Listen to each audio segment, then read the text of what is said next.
ನಮಸ್ಕಾರ. ನೀವು ನೋಡ್ಬೋದು ಪ್ರತಿಯೊಂದು ಟೂ ವೀಲರ್ಗೆ ಚೈನ್ ಸೆಟ್ಟಿಂಗ್ನಲ್ಲಿ 2 ನಟ್ಗಳು ಇರ್ತವೆ. ಈ 2 ನಟ್ ಯಾಕೆ ಕೊಟ್ಟಿರ್ತಾರೆ ಅಂದರೆ ನೀವು ನೋಡ್ಬೋದು ಈಗ ಸದ್ಯ ಈ ಗಾಡಿಗೆ ಒಂದೇ ಇದೆ, ಇಲ್ಲಿ 2 ನಟ್ ಇರಬೇಕು. 2 ನಟ್ ಇರುವುದರಿಂದ ಏನಾಗುತ್ತೆ ಅಂದರೆ ಚೈನು ಸರಿಯಾಗಿ ಸೆಟ್ ಆಗುತ್ತೆ. ಈ 2 ನಟ್ ಇರಲಿಲ್ಲ ಅಂದರೆ ಏನಾಗುತ್ತೆ ಅಂದರೆ ಚೈನು ಹಗಲೆಲ್ಲ ಲೂಸ್ ಆಗುತ್ತೆ.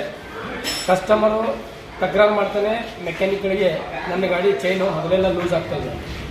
ಅದಕ್ಕಾಗಿ ಪ್ರತಿಯೊಂದು ಗಾಡಿಗೆ, ಪಲ್ಸರ್ ಇರಲಿ, ಸ್ಪ್ಲೆಂಡರ್ ಇರಲಿ, ಪ್ಲಾಟಿನಾ ಇರಲಿ, ಯಾವುದೇ ಗಾಡಿ, ಎಲ್ಲ ಗಾಡಿಗಳಿಗೆ ಈ ಚೈನ್ ನಟ್ಟು 2 ಇರಬೇಕು. ಗ್ರಾಹಕರು ಏನು ಮಾಡಬೇಕಪ್ಪ ಅಂದ್ರೆ ಪ್ರತಿಯೊಂದು ಗಾಡಿ ತಮ್ಮ ಗಾಡಿ ಯಾವ ಗಾಡಿ ಇದೆ ಚೈನ್ ಸೆಟ್ಟಿಂಗ್ ಮಾಡುವಂತಹ ಈ ಚೈನ್ ಸೆಟ್ಟಿಂಗನ್ನು ನೋಡಬೇಕು.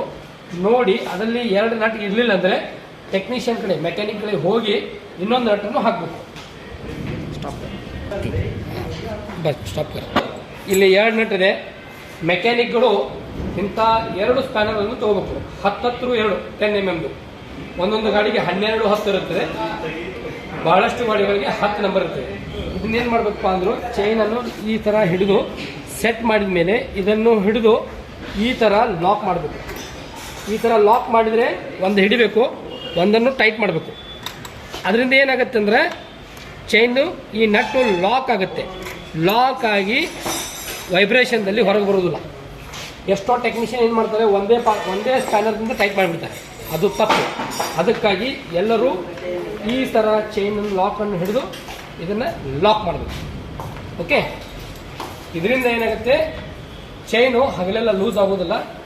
ಚೈನು ಒಂದು ಸಲ ಸೆಟ್ ಮಾಡಿದ ಮೇಲೆ ಸರಿಯಾಗಿ ಗಾಡಿ ಓಡುತ್ತೆ ಮತ್ತು ಹಗಲೆಲ್ಲ ಚೈನ್ ಲೂಸ್ ಆಗೋದಿಲ್ಲ. ಅದಕ್ಕಾಗಿ ಎಲ್ಲರೂ ತಮ್ಮ ಗಾಡಿಗಳನ್ನು ಚೆಕ್ ಮಾಡಬೇಕು, 2 ನಟ್ ಇದಾವೋ ಅಥವಾ ಇಲ್ಲ. ಇಲ್ಲ ಅಂದರೆ ಮೆಕ್ಯಾನಿಕ್ಗಳಿಗೆ ಹೋಗಿ ಆ 1 ನಟನ್ನು ಹಾಕ್ಕೋಬೇಕು. ಇಲ್ಲಿ 2 ನಟ್ ಇರಬೇಕು, ಇಲ್ಲಿ 2 ನಟ್ ಇರಬೇಕು.